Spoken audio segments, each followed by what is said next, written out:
Oi, pessoal. Espero que todos tenham passado um bom Natal e, nesse momento, nós nos preparamos para 2024.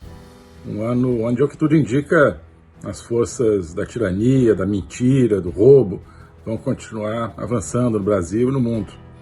E, inclusive, para nos preparar para isso, para enfrentar isso, eu queria convidar você para conhecer a Academia Folha Política e justamente aproveitar, nesses dias, a promoção de fim de ano da Academia Folha Política. O que é a Academia Folha Política? É uma plataforma onde nós temos cursos, outros materiais, análises sobre a realidade do Brasil, do mundo, política, mas à luz da filosofia, à luz de toda a cultura ocidental. Então nós temos o meu curso de logopolítica, nós temos outros materiais que eu já produzi, temos a Agenda 2030, que é uma análise semanal sobre os temas do Brasil, do mundo, e outros projetos que estão entrando a todo momento na academia. Então, esse é o momento de você conhecer, porque nós temos essa promoção por apenas R$ 336 a anuidade. Você se torna membro da Academia Folha Política, com acesso a tudo isso. Curso, vídeos, análises, lives, tudo isso. R$ 336 por ano, dá menos de R$ 1 por dia. Então, com isso, você tem esse instrumento para ajudar a entender os nossos imensos desafios para o Brasil, para toda a humanidade, na verdade, e resistir a isso e recuperar nosso mundo, recuperar nossa liberdade. Isso não é impossível, desde que a gente entenda o mapa, desde que a gente entenda o combate que a gente precisa combater. Tá bom? Então, para conhecer a Academia Folha Política, através dessa promoção de fim de ano, que, portanto, só tem mais alguns dias, clique aqui nos links, na descrição, e espero vocês lá. Abraços. E, ao mesmo tempo, o comunismo nasce contra a nação, né? Nasce também contra a nação. Os socialismos daquela época, todos as correntes socialistas acreditavam que, portanto, você podia chegar, que a única maneira era chegar ao poder democraticamente dentro de nações, né? Então, você ter uma vitória dos partidos trabalhistas na Alemanha, na França, né, na Inglaterra, na Itália, na Áustria, na Bélgica, né? E isso aqui em cada país levaria a uma mudança no sentido do socialismo, no sentido de uma justiça social, né? E, claro, esses países depois, vários países governados por socialistas, enfim, entrariam em algum tipo de aliança, né? E se ajudariam mutuamente, mas continuariam sendo nações independentes, cada uma com sua estrutura política. Lenin rejeita completamente isso. Lenin diz, não, a revolução tem que ser global, a revolução tem que ser mundial. A revolução não pode ficar num país e depois no outro, né? A transformação radical, ela tem que se dar em todos, né? Senão você não vai conseguir levar adiante essa transformação se você tentar construir, né, a famosa ideia de comunismo num só país, né? O Lenin originalmente repudiava isso, num país e em outro. Não, você tenta construir num, tá, pode até que você construa, mas a burguesia vai continuar prevalecendo nos outros, eles vão acabar se unindo contra aquele projeto comunista e vão destruí-lo, né? Mas as coisas vão juntas, né? Recusar a nação e recusar a democracia. Então, o Lenin, acho que partia do mesmo ponto de vista, só que com conclusões opostas àquilo que a gente estava colocando aqui, que você precisa de nação e povo para ter democracia, né? Que uma democracia ela só existe dentro de um espaço definido como nação, onde um povo se sente mais do que uma classe, ou menos do que uma classe, se você quiser, que não se sente uma classe, mas um povo que se sente dono de uma determinada soberania, chega ao poder, né? Lenin sabe que povo, sabia, né, que povo não leva um país para o socialismo, que nação não chega ao socialismo. E ele tem isso confirmado em 1914, quando estoura a Primeira Guerra Mundial, enfim, naquele momento a Grande Guerra, né? E os partidos socialistas e os proletariados, né, de cada país imediatamente pegam em armas a favor do seu próprio país e não contra a burguesia internacional. Não se forma uma aliança de proletários contra burgueses, né? Se forma, né, uma regimentação nacional. Então, Alemanha, Rússia, né, Áustria, França, e os trabalhadores junto com os burgueses em cada um desses países. Isso é uma nação, isso é o triunfo do princípio nacional sobre o princípio social, digamos, sobre o princípio da classe. E o que o Lenin interpreta? Não, isso não é legítimo, né? Isso não é porque seja natural que as pessoas ajam dessa maneira, que haja um sentimento, não. Isso é porque o proletariado não entendeu. Só ele, Lenin e meia dúzia de seus amigos é que tinham entendido. Mas então, isso reforça o repúdio dele à ideia de nação. Tudo que é marxismo, comunismo desde essa época, desde um pouco antes talvez, necessariamente antinacional, por isso, pela percepção de que enquanto você tiver nação, você vai ter democracia, você vai ter pessoas que votam e exercem sua atividade política de acordo com um sentimento nacional e não de acordo com um direcionamento de classe. Portanto, não adianta eleição, democracia, nação. Enquanto você tiver nação, vai ter um dia, na hora da onça beber água, as pessoas vão ficar com a nação e não com a classe. Por isso que as nações, mesmo quando elas, e foi a experiência que depois se tornam comunistas, elas acabam derrubando o comunismo. Se você dá tempo suficiente, você pode sustentar essa tese, né? Ela acaba derrubando o comunismo. Ela nunca vai engolir completamente, nunca vai digerir completamente o comunismo. Enquanto você tiver uma nação, ela vai, um dia, derrubar aquele sistema, como os países da Europa do Leste acabaram, desde os anos 50, tentaram voltar a ter uma soberania nacional. Então, outro dia falamos aqui do Brecht, da revolta de trabalhadores alemães contra o seu regime em 1953, depois a revolta dos húngaros, revolta dos tchecos, revolta dos poloneses e finalmente a queda da própria União Soviética, né? Caiu um dia? Não sei.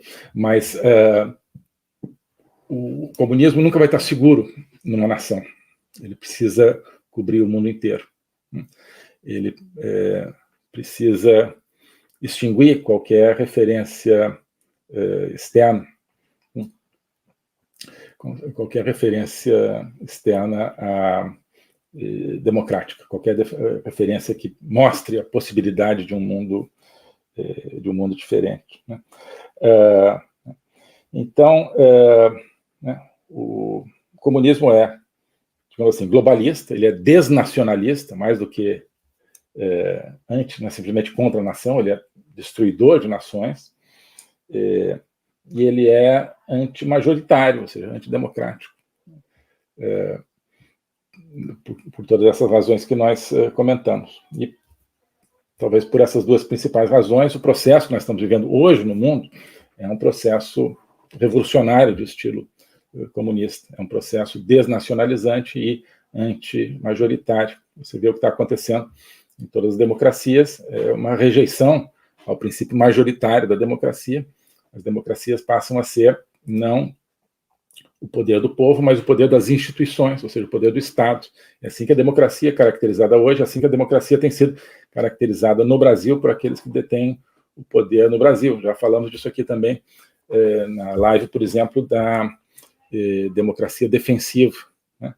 Democracia defensiva é a democracia sem povo, né? Que é a mesma democracia que Lenin não queria nenhuma democracia, ele era um pouquinho mais explícito, mas a democracia sem povo é um outro nome, né, para um processo revolucionário conduzido por uma elite, né, Então você tem ali uma elite, olha, só nós aqui sabemos, você não pode deixar na mão da maioria, seja dos trabalhadores russos lá em 1917, ou 19, depois, como a gente vai ver, seja na mão dos brasileiros de hoje.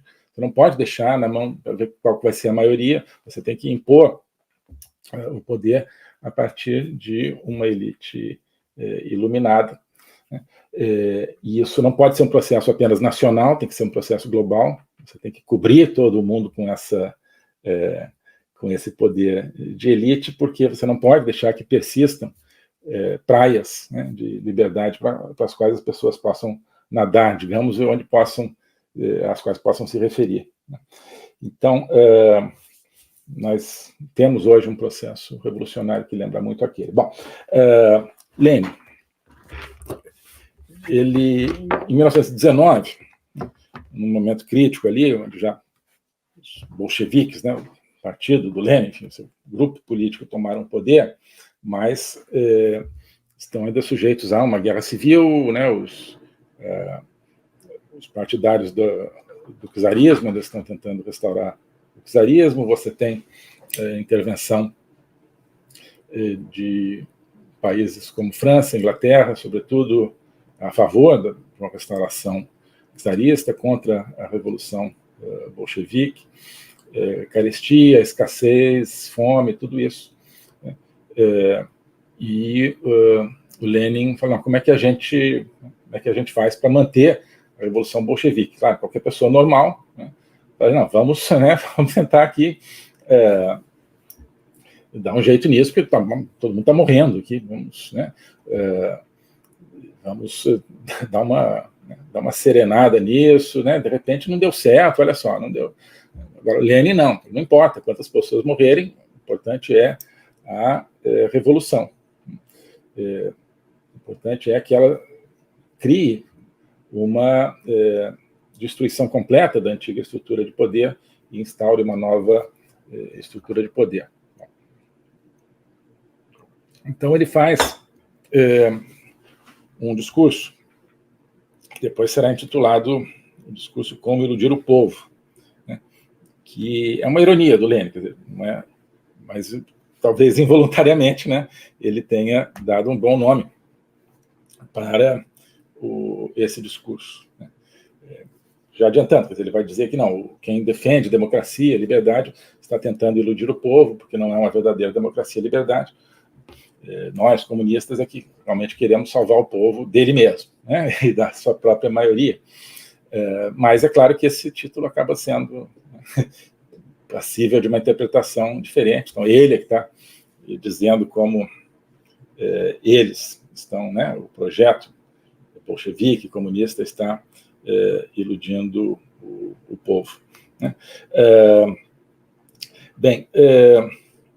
E um dos grandes temas naquele momento, e é basicamente o tema fundamental, quer dizer, tem esse tema da liberdade, então, e da discussão com, ele está basicamente dialogando, confrontando outras correntes esquerdistas, ou mesmo auto-intituladas comunistas, mas que ele não considera legítimas, que querem algum tipo de comunismo democrático, que querem algum tipo de comunismo reformista, que querem algum tipo de acomodação com estruturas democráticas de poder. Né? Lembrando que a Rússia derruba o czar, né, em fevereiro de 1917, e instala uma democracia. Era uma democracia com vários partidos concorrendo e tal. Né? Então, a Revolução Bolchevique não surgiu para derrubar o czarismo. Né?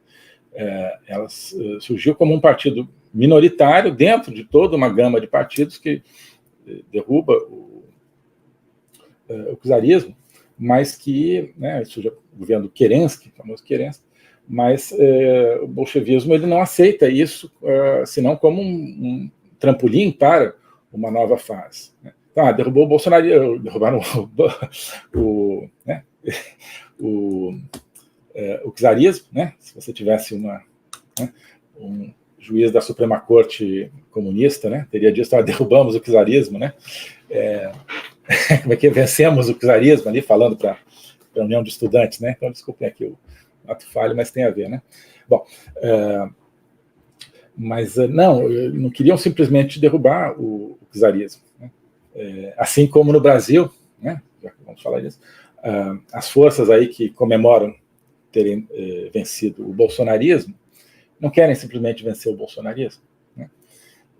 Querem estão instaurando uma nova estrutura de poder, né? de raiz revolucionária. O globalismo existe, é uma coisa concreta. Ele é composto pelo Great Reset do Fórum Econômico Mundial, pelo projeto hegemônico da China, pelo programa de manipulação e conquista da América do Sul pelo Foro de São Paulo e outros elementos. E esses elementos eles atuam uns em benefício dos outros, sempre, principalmente através do controle da linguagem, porque o controle da linguagem é o controle do nosso pensamento. Então nós estamos tendo o nosso pensamento reprogramado, e essa reprogramação vai contra a nossa liberdade, vai contra a essência do ser humano. Isso é o globalismo. Com base nesse estudo, nessa experiência, é que eu criei o curso de Logopolítica.